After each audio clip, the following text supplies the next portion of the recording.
ભાગવતમ દશમ સ્કંદનો 18મો અને 19મો અધ્યાય. તો ગત સત્રમાં આપણે જોયું જે કે 17મો અધ્યાય હતો એમાં કે પરીક્ષિત મહારાજ સુખદેવ ગોસ્વામીજીને પ્રશ્ન કરે છે કે કાળિયાનાગ યમુનાજીમાં કઈ રીતના આવ્યો અને ગરુડજી છે એ આ કાળિયાનાગને યમુનામાંથી શું કામ નથી મારી શકતા. તો આનો જવાબ આપતા સુખદેવ ગોસ્વામીજી એમને જે પણ પ્રશ્ન હતા એનું સોલ્યુશન આપે છે અને પછી ભગવાન જેવા નદીમાંથી બહાર આવે છે યમુનાજીમાંથી. તો બધા જ વ્રજવાસીઓ એમને આલિંગન કરે છે અને ભગવાનના ખૂબ જ વખાણ કરે છે. અને પછી રાત્રે બહુ જ ગરમી હોવાના કારણે જે વ્રજવાસીઓ છે એ જે યમુનાજીની પાસે વન હતું એમાં રોકાઈ જાય છે, પણ રાત્રે એમાં આગ લાગે છે અને બધા જ ભગવાનને પ્રાર્થના કરે છે કે કૃષ્ણ અમારી રક્ષા કરો. તો ભગવાન શ્રી કૃષ્ણ એમની રક્ષા કરે છે અને જેટલો પણ જે દાવાનળ હતો, જે અગ્નિ હતી, આગ લાગી હતી, એ બધી જ ભગવાન પી જાય છે, પોતાની અંદર એમનો આગનો આહાર કરી લે છે. તો બધા જ તે એમને બહુ જ ભગવાનના વખાણ કરે છે. તો હવે ભગવાનના બહુ જ વખાણ થતા હતા અને ભગવાન એમાંથી બહાર નીકળે છે અને વ્રજમાં આવે છે. તો આવી ઘણી બધી લીલાઓ ભગવાન કરે છે અને આટલી દિવ્ય દિવ્ય લીલાઓ જ ભગવાનની હોય છે. લીલા ભગવાનની હોય છે, માણસની લીલા નથી હોતી, માણસનું કર્મ હોય છે. એટલે અહીંયા લીલા સંબોધન ભગવાનમાં જ થાય. તો સુખદેવ ગોસ્વામીજી પરીક્ષિત મહારાજને કહે છે કે ભગવાન આટલી મસ્ત મસ્ત લીલા કરે છે. ક્યારેક એ જે ગોપ બાળકો છે એમની જોડે અલગ અલગ પ્રાણીઓના મોઢા બનાવીને એમની જોડે વાત કરે છે અને બહુ જ હસાવે છે. પછી ક્યારેક કોઈ પણ પક્ષીનો અવાજ કાઢે છે, ક્યારેક નદીમાં નાહવા જાય છે, ક્યારેક ગાયોને નવડાવે છે, ક્યારેક ભગવાન ગાયોને આલિંગન કરે છે, ક્યારેક ભગવાન ગાયોની પાસે સૂતા હોય છે, અલગ અલગ રમતો કરે છે, દોરડા ખેંચ છે, ઘણી બધી પકડમ પકડાય છે, અલગ અલગ પ્રકારની બધી જ તે ભગવાન લીલાઓ જે એમના મિત્ર છે, સખા મિત્ર, એમની જોડે કરે છે. અને આજે જેટલી પણ લીલાઓ કરે, જેટલી પણ રમતો ભગવાન શ્રી કૃષ્ણ અને બલરામજી બધા સાથીઓ કરે, તો એમાં જે હેડ હોય એ ભગવાન શ્રી કૃષ્ણ અને બલરામ જ હોય. કારણ કે એ બે શક્તિશાળી હતા અને એ આ જે નાના છોકરાઓ હતા, એમના જે સખા મિત્ર હતા, એમને ખબર હતી કે જે કૃષ્ણ અને બલરામ છે એ જ અમારા રક્ષક છે. એટલે એ જે ગાયો ચરાવવાના જે આખો ગ્રુપ હતું એમાં ભગવાન શ્રી કૃષ્ણ અને બલરામ હેડ હતા. તો આવી બધી લીલાઓ છે. પણ પછી એકવાર પ્રલંબ નામનો અસુર, એ જે ગોપ બાળકો છે એના રૂપમાં અંદર આવી જાય છે શ્રી કૃષ્ણ અને બલરામને મારી નાખવા હતું. આમાં એવું છે કે દેવતાઓ ઘણીવાર ગ્વાલ બાળકનું રૂપ લઈને ભગવાનની વચ્ચે આવે છે એમની જે દિવ્ય લીલા છે એનો આનંદ માણવા. તો આજે પ્રલંબાસુર છે એને પણ આ જ યુક્તિ અપનાવી કે હું આ ગ્વાલ બાળકનું રૂપ લઈને ઘૂસી જાવ અંદર અને શ્રી કૃષ્ણ અને બલરામને છલવશ મારી નાખું. પણ ભગવાન શ્રી કૃષ્ણને ખબર પડી ગઈ કે આ પ્રલંબાસુર છે, પણ ભગવાન કઈ બોલ્યા નહીં. તો ભગવાને યુક્તિ કરી કે આને છે ને એકાંતમાં જઈને મારવો પડશે.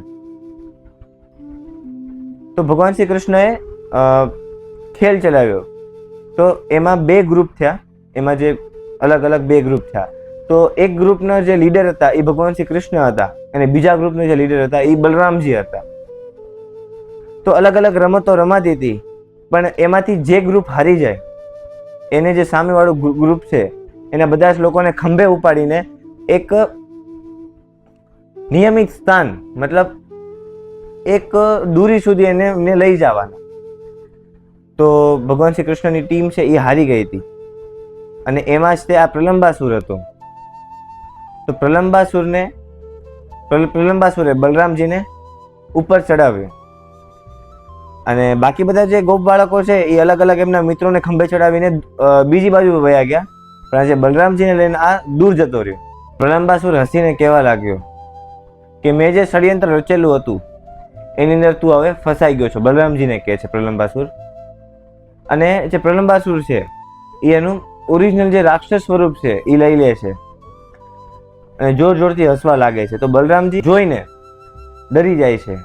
પ્રલંબાસુરના જે વાળ હતા એ લાલ હતા, આખું શરીર હતું એ કાળું હતું તો એના જે વાળ છે એ અગ્નિ જેવા લાગતા હતા અને આખું કાળું શરીર અને એની ઉપર સુવર્ણના એને બધા દાગીના પહેરેલા હતા.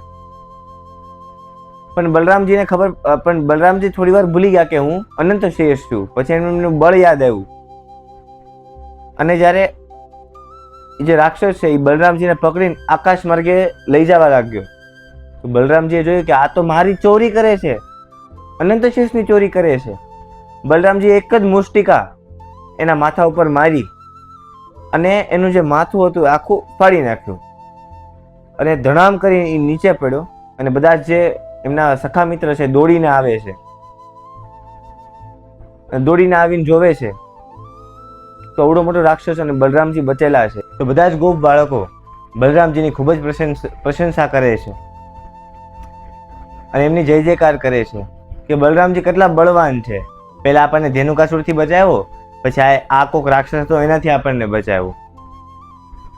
તો કેટલી સૂક્ષ્મ રીતના બલરામજી અને કૃષ્ણ ભગવાન જે રાક્ષસોને છે ને મારે છે. એ બધા રાક્ષસોનું જો આપણે વર્ણન કરીએ તો એની પાસે આટલું બળ હતું કે સમજો એક રાક્ષસ જે એની અંદર હતો એ આખું કોઈ પણ એક યુદ્ધ સમાપ્ત કરી દે, આટલા બળવાન હતા.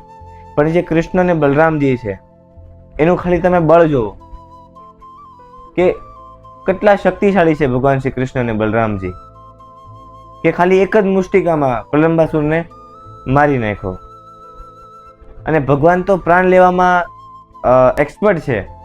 કોકને સુદર્શનથી મારે, કોકને ધાવીને મારે, કોકની ચાંચ ફાડીને મારે, કોકની ઉપર તાંડવ કરીને મારે. તો અલગ અલગ રીતના આ બધી ભગવાનની એક રીતની લીલા જ છે. તો હવે 18મો અધ્યાય પૂરો થાય છે અને 19મો અધ્યાય ચાલુ થાય છે. તો પ્રલંબાસુરને બલરામજીએ મારી નાખ્યો. તો જે બધા ગ્વાલ બાળકો બલરામજીના વખાણ કરે છે અને ધીમે ધીમે વખાણ કરતા કરતા રમતા રમતા એ પાછા વ્રજ બાજુ પાછા ફરે છે. અને ભગવાન શ્રી કૃષ્ણ બલરામ અને જેટલા ગોપ બાળકો છે એ રમવામાં એટલા મદમસ્ત થઈ જાય છે કે એ લોકો એ ભૂલી જાય છે કે એની જે ગાયો છે એ બહુ દૂર અંદર જંગલમાં જતી રહી છે. તો એ જે ગાયો છે એ લીલા અને એકદમ ભીના ઘાસના મોહમાં આગળ આગળ વધતી ગઈ.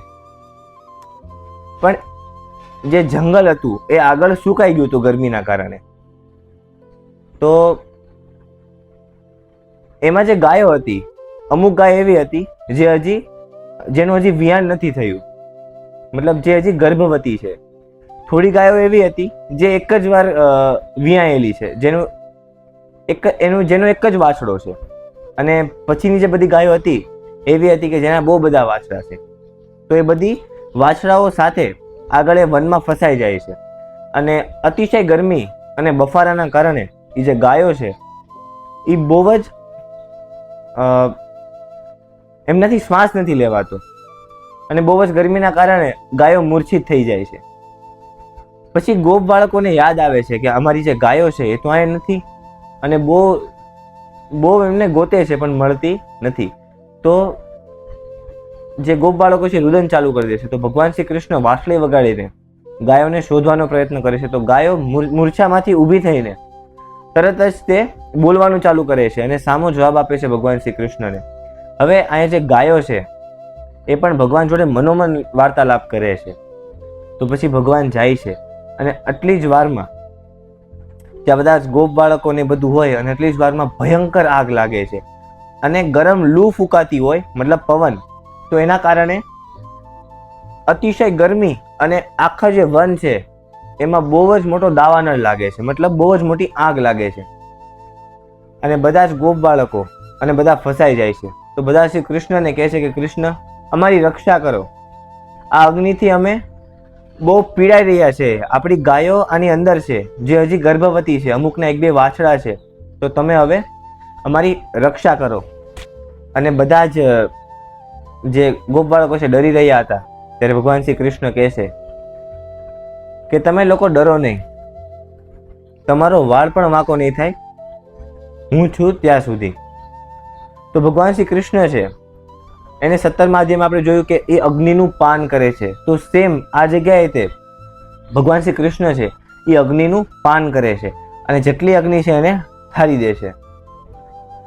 અને બધા જ તે ગોપ બાળકો છે બહુ ખુશ થઈ જાય છે અને ગાયો સહિત યમુના નદીએ જાય છે, શીતળ જળનું પાન કરે છે અને પાછા ઘરે જાય છે. ઘરે જઈને એમના જે માતા પિતા એમની વાટે ઊભા હોય એમને કહે છે કે આજ કૃષ્ણએ જે જંગલમાં દાવાનળ લાગ્યો હતો, કાલની જેમ જ તે આજ પણ એ દાવાનળને પી ગયો કૃષ્ણ. તો જે વ્રજવાસીઓના મનમાં અલગ અલગ શંકા ઊભી થઈ. શંકા મતલબ આ સારી શંકા છે, આ કોઈ ખરાબ શંકા નથી કે આ કોઈ અસુર હશે, એવી નહીં. કે આ જે કૃષ્ણ અને બલરામ છે એ સ્વયં બે દેવતા જ આપણે ત્યાં પ્રગટ થયા છે. કારણ કે એ લોકોને તો નથી ખબર કે આ પૂર્ણ પુરુષોત્તમ ભગવાન સ્વયં છે. તો એના કારણે એ લોકો કહેવા લાગ્યા કે આ તો સ્વયં દેવતા છે અને એનો આભાર વ્યક્ત કરે છે કે તમે અમારા પુત્રોને અને અમારી ગાયોને બચાવી લીધા. તો હવે આગળ શું થયું એ આપણે હવે પછીના અધ્યાયમાં શ્રવણ કરીશું. હરે કૃષ્ણ.